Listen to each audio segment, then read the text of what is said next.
작은 나라를 세운 고조선 사람들.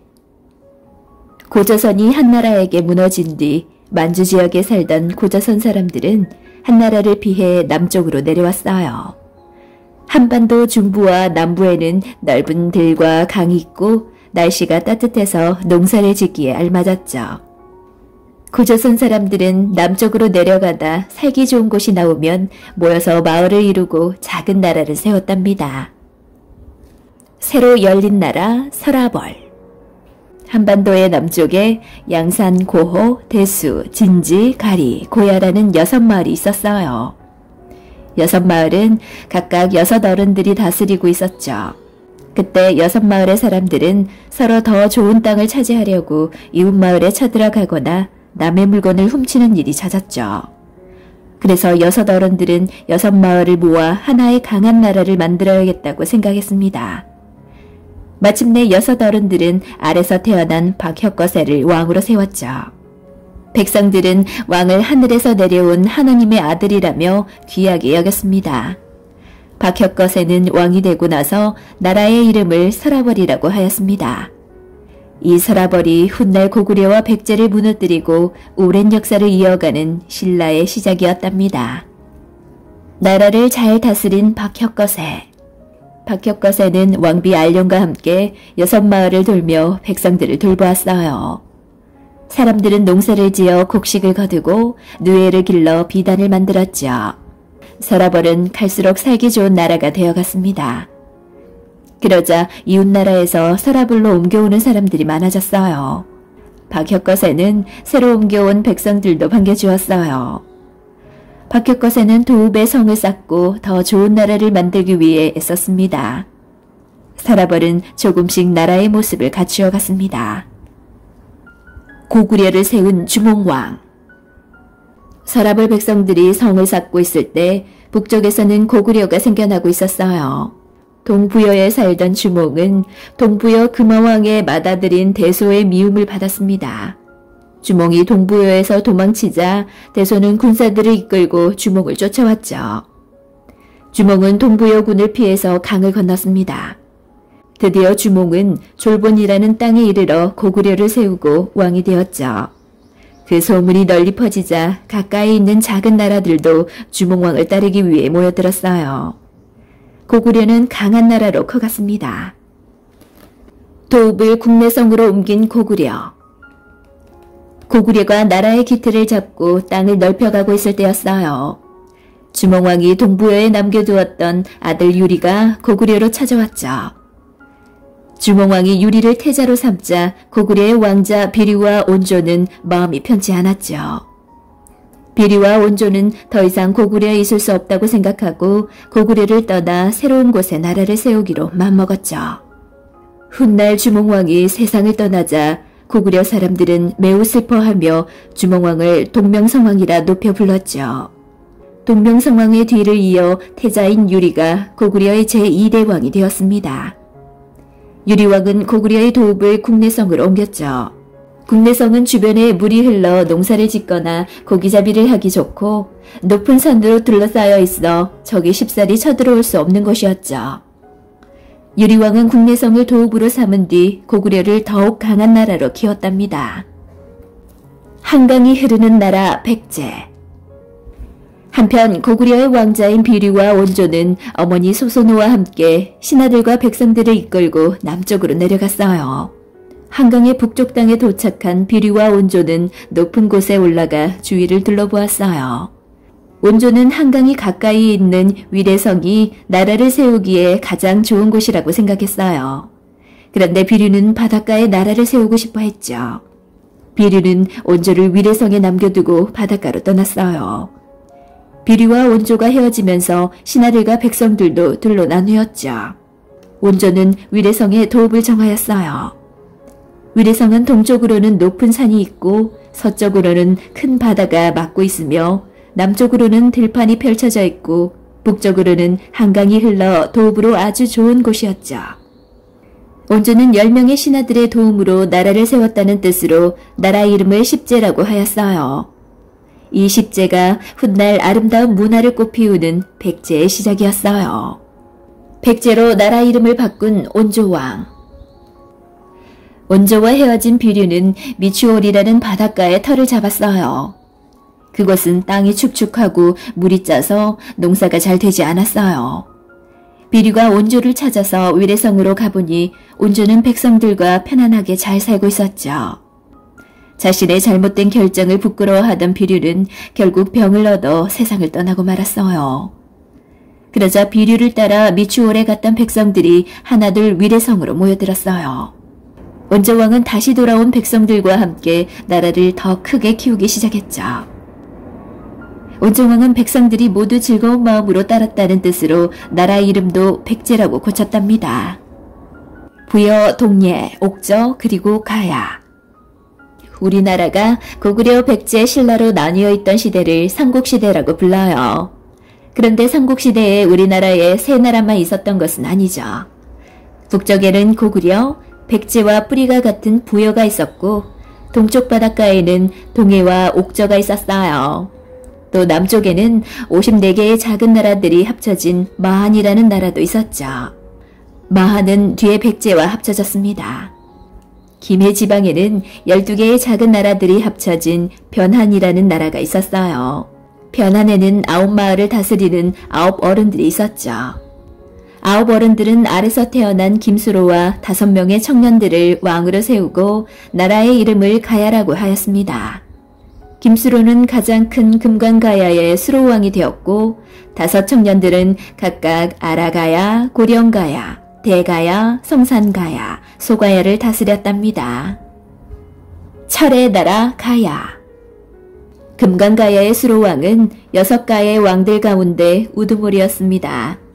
수로왕은 인도 야유타국의 공주인 허황옥을 왕비로 맞이했죠. 수로왕이 우두머리가 되어 다스리는 가야는 나날이 강해지고 살기 좋아져 신라와 비슷한 힘을 가지게 되었어요. 가야가 빨리 강한 나라가 될 수 있었던 것은 땅의 위치 때문이었죠. 가야는 서해와 남해의 바닷길을 통해서 다른 나라와 쉽게 오갈 수 있었어요. 또한 가야에는 철이 넉넉해서 철로 만든 농기구나 무기들을 많이 만들 수 있었답니다. 가야는 철을 이웃나라에 팔면서 부자나라가 되었죠. 한나라를 벌벌 떨게 한 태조왕. 유리왕의 손자 궁이 7살의 어린 나이로 고구려의 제6대 왕인 태조왕이 되었어요. 태조왕은 어릴 때는 어머니의 도움을 받아 나라를 다스렸지만 어른이 된 뒤에는 한나라를 벌벌 떨게 할 만큼 강한 왕이 되었죠. 태조왕은 한나라에게 빼앗긴 고조선 땅을 모조리 되찾기 위해 군사들을 모아 한나라에 쳐들어갔습니다. 한나라는 고구려에 맞서 힘껏 싸웠지만 고구려를 당해낼 수 없었어요. 태조왕의 용맹함 덕분에 고구려는 넓은 북쪽 땅을 갖게 되었습니다. 고구려 백성들은 태조왕을 높이 받들었죠. 이때부터 고구려는 태조왕과 같은 고시성을 가진 귀족들만 왕이 될 수 있었답니다. 백성들을 낚인 고국천왕. 고구려의 땅은 점점 넓어졌고 나라 살림도 더욱 넉넉해졌어요. 하지만 부자들은 더 잘 사게 되고 가난한 사람들은 더 가난해지는 문제가 생겼죠. 봄철에 백성들이 굶주리자 귀족들은 이자를 비싸게 쳐서 곡식을 빌려주었어요. 가난한 백성들이 빌려간 곡식을 가을에 갚지 못하면 귀족들은 곡식을 받는 대신 그 백성들의 땅과 재산을 아주 싸게 사들였죠. 곡식을 갚지 못하는 백성들의 자식을 데려와 노비로 삼기도 했어요. 고구려의 제9대 왕인 고국천왕은 가난한 백성들의 처지를 무척 안타까워 여겼죠. 고국천왕은 불쌍한 백성들을 돌보기 위해 지혜롭기로 소문난 을파소를 국상으로 삼았습니다. 진대법을 만든 국상 을파소. 귀족들은 백성인 을파소가 국상이 되자 크게 반대했죠.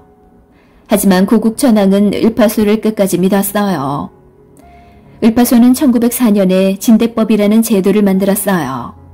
진대법은 3월에서 7월 사이에 먹을 것이 떨어진 백성들에게 나라의 곡식을 빌려주고 10월에 되돌려받는 제도였어요. 진대법이 생기자 백성들은 귀족들에게 비싼 이자를 주고 껐던 곡식을 나라에서 빌리게 되어 귀족들의 괴롭힘에서 벗어날 수 있었습니다. 이 소식이 주변 나라에까지 널리 알려지자 너도 나도 고구려 백성이 되려고 모여들었죠. 지혜로운 고국 천왕과 을파소 덕분에 고구려는 더 큰 나라가 되었습니다. 농사지을 땅을 일군 고이왕. 백제에는 지혜롭기로 소문난 고이왕이 있었어요. 백제의 제8대 왕인 고이왕은 한강의 남쪽 지역에 있는 늪지대에 버려진 땅이 벼농사를 짓기에 알맞다는 것을 알았죠. 그래서 쓸모없던 땅을 백성들에게 나누어 주었어요. 땅을 갖게 된 백성들은 정성껏 땅을 일구어 벼를 가꾸었죠. 가을이 되자 백성들은 누렇게 익은 벼를 거두어 들이면서 매우 기뻐했답니다. 고이왕 덕분에 한강 주변의 백제 백성들은 걱정 없이 살게 되었죠. 법을 만든 고이왕. 고이왕은 나라를 다스리는 법인 율령을 만들었어요. 나라의 힘을 키우려면 신하들이 왕의 말을 잘 따라야 한다고 생각한 고이왕은 신하들이 지켜야 할 법도 만들었죠. 고이왕은 신하가 자신의 신분을 이용하여 옳지 못한 돈이나 물건을 받으면 큰 벌을 주었어요. 돈이나 물건을 받은 신하는 받은 것의 3배를 물어내게 하고 다시는 벼슬을 못하게 하였죠. 또 고이왕은 신하들마다 하는 일을 정해주었어요. 신하들의 벼슬을 16개로 나누어 저마다 차이를 두었죠. 또한 벼슬에 따라 신하들이 입는 옷도 정해주었답니다. 백제는 고이왕이 만든 법을 따르면서 더욱 튼튼해졌습니다. 백성들이 우러러본 동천왕. 고이왕이 백제를 다스릴 때 고구려는 제11대 왕인 동천왕이 나라를 다스리고 있었죠. 동천왕은 마음이 너그럽고 어지럽으며 나란 일도 잘 돌보아서 백성들의 사랑을 한몸에 받았죠. 동천왕 때 고구려 백성들은 편안하고 걱정 없는 날들을 보냈습니다. 그러던 246년에 위나라의 장수 강구검이 고구려에 쳐들어왔어요. 동천왕은 군사 2만 명을 이끌고 직접 싸움터에 나갔죠. 동천왕이 이끄는 고구려군은 위나라군을 물리치고 크게 이겼답니다. 고구려군은 도망가는 위나라군을 끝까지 쫓아가 무찔렀습니다. 그런데 고구려가 위나라의 싸움에서 크게 이기자 동천왕은 위나라를 얕보기 시작했죠. 충신들을 거느린 동천왕. 동천왕은 곧 고구려의 강한 기병 5,000명을 이끌고 위나라군을 다시 공격했죠. 그런데 위나라군이 사방에서 고구려 군들을 둘러싸고 공격하자 수많은 고구려 군사들이 목숨을 잃었습니다. 동천왕은 1000여 명의 군사들을 데리고 가까스로 도망쳤지만 동천왕도 목숨이 위태로워졌습니다. 그때 고구려의 충신 미루가 위나라군을 막아 동천왕은 안전한 곳으로 몸을 피할 수 있었습니다. 하지만 위나라군은 계속 고구려군을 뒤쫓아왔죠. 상황이 어렵게 되자 이번에는 또 다른 고구려의 충신 유유가 위나라 장군을 찾아갔습니다. 유유는 거짓으로 위나라의 무릎을 꿇은 뒤 위나라 장수를 없애고 자신도 목숨을 끊었죠. 지혜롭고 용감한 신하들 덕분에 동천왕은 위나라군을 가까스로 물리칠 수 있었답니다. 낙랑군을 차지한 미천왕. 고구려의 제15대 왕인 미천왕은 군사들을 모아 진나라를 공격했습니다. 미천왕은 군사 3만 명을 이끌고 현도군으로 쳐들어가 진나라 사람 8,000여 명을 사로잡았죠. 또 요동에 있는 서안평을 공격하여 고구려의 땅으로 만들었습니다. 고구려는 서안평을 차지하면서 마침내 서해 바닷길을 자유롭게 오갈 수 있었죠. 미천왕은 오랜 싸움 끝에 낙랑군과 대방군도 손에 넣었습니다. 한나라가 고조선을 무너뜨린 뒤 고조선의 땅에 두었던 한 사군 가운데 마지막까지 남아있던 낙랑군이 마침내 무너졌답니다. 고구려와 싸워 이긴 근초고왕. 백제는 근초고왕이 제13대 왕이 되었습니다. 미천왕의 뒤를 이어 제16대 왕인 고국원왕이 고구려를 다스릴 때 백제는 근초고왕이 제13대 왕이 되었습니다. 근초고왕은 백제의 땅을 북쪽으로 넓혀갔죠. 그러다가 남쪽으로 땅을 넓혀오던 고구려와 맞서게 되었죠. 고국원왕은 369년에 군사 2만 명을 이끌고 백제로 쳐들어갔습니다. 하지만 시항에서 벌어진 싸움에서 고구려군은 백제군에게 지고 말았죠. 371년에 고국원왕은 군사들을 이끌고 다시 백제로 쳐들어갔습니다. 근초고왕은 폐하라는 강가에 군사들을 숨겨두었다가 갑자기 공격하여 고구려군을 크게 무찔렀죠. 얼마 뒤 근초고왕은 태자와 함께 군사 3만 명을 이끌고 평양성을 쳐들어가 고국원왕을 죽였답니다. 눈부신 발전을 이룬 근초고왕. 근초고왕은 다른 나라와 관계를 맺는 데에도 뛰어난 재주가 있었어요. 신라와 사신을 주고받았으며 중국의 동진과도 외교를 하여 백제를 해상무역의 중심지로 만들었죠. 근초고왕 때 백제는 가장 눈부신 발전을 이루었습니다. 근초고왕은 고흥에게 역사책을 만들게 했습니다. 백제는 그때까지 역사를 글로 남긴 적은 없었습니다. 고구려와 신라도 마찬가지로 역사책이 없었죠. 고구려, 백제, 신라 가운데 백제에서 가장 먼저 서기라는 역사책을 펴냈습니다. 나라의 기틀을 마련한 소수림왕. 한편 고구려는 고국원왕의 뒤를 이어 제17대 왕인 소수림왕이 나라를 다스렸습니다. 소수림왕은 백제와의 싸움에서 숨진 아버지 고국원왕을 생각하며 고구려를 강한 나라로 만들어갔어요. 소수림왕은 372년에 나라가 운영하는 학교인 태학을 세웠죠. 고구려의 힘을 키우기 위해서는 뛰어난 사람들을 길러내는 일이 중요했죠. 태학에서는 유교의 경전과 문학을 가르쳤답니다. 소수림왕은 나라의 법을 정리하고 바로잡아 율령을 만들었죠. 율령이 생기자 같은 죄를 짓고도 다르게 벌을 받는 억울한 일들이 사라졌습니다.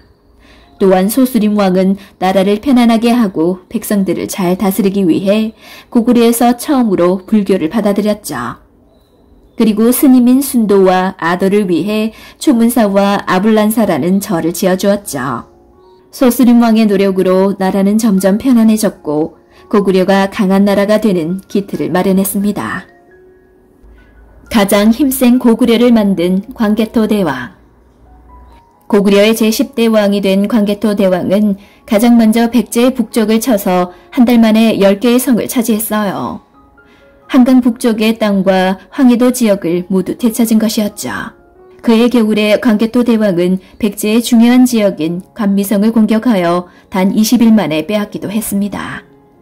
감미성이 무너지자 고구려에서는 백제의 도읍인 위례성으로 가는 길이 열렸죠. 그러자 광개토 대왕이 직접 군사들을 이끌고 백제로가 위례성을 둘러섰습니다.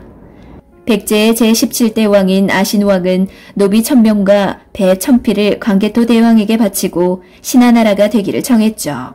광개토 대왕은 아신왕의 뜻을 받아들여 백제의 58개의 성과 700여의 마을을 얻고 아신왕의 동생과 신하 10명을 데리고 고구려로 돌아갔죠. 이때부터 고구려는 압록강뿐만 아니라 한강을 이용해서 바다로 나갈 수 있게 되었답니다. 신라를 도와준 광개토 대왕.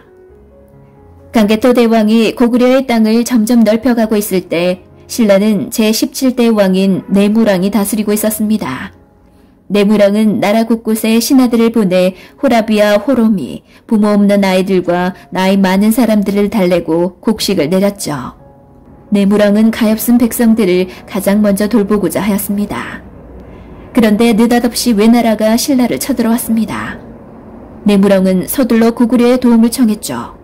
광개토 대왕은 군사 5만 명을 보내 신라에 쳐들어온 외나라군을 물리쳤죠. 고구려의 위대한 왕 광개토 대왕. 광개토 대왕은 오랫동안 후연과의 전쟁을 준비했죠. 광개토 대왕이 후연의 도읍인 숙군성에 쳐들어가자 화가 난 후연의 군사들은 고구려의 요동성을 쳐들어왔죠. 고구려군은 후연군을 둘러싸고 공격하여 크게 이겼답니다.